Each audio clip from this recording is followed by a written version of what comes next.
এই ট্রিপে একটা জিনিস খুব ভালো করে শিখেছি, ঘড়ি দেখে কখনোই খাওয়া যায় না।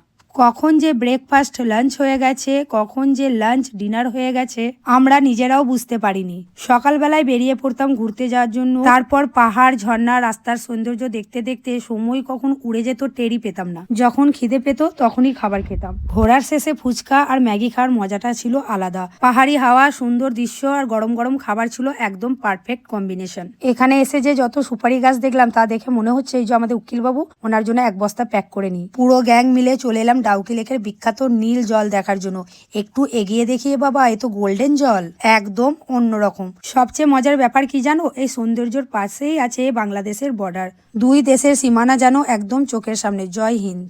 তারপর আবার গাড়িতে উঠে পড়লাম। গাড়ি থামিয়ে একটু বিরতি। সোনা বাচ্চা আমাদের মজা করে আখের রস খাচ্ছে, আমরা পাহাড়িয়া কুল খাচ্ছি আর রাস্তার সৌন্দর্য উপভোগ করছি। ভিড়ের মাঝে মণিমান্নাতের হাত শক্ত করে ধরে রাস্তা পার করছে। আবার দেখা হবে নতুন কোনো জায়গায়, নতুন কোনো ভ্রমণের গল্প নিয়ে।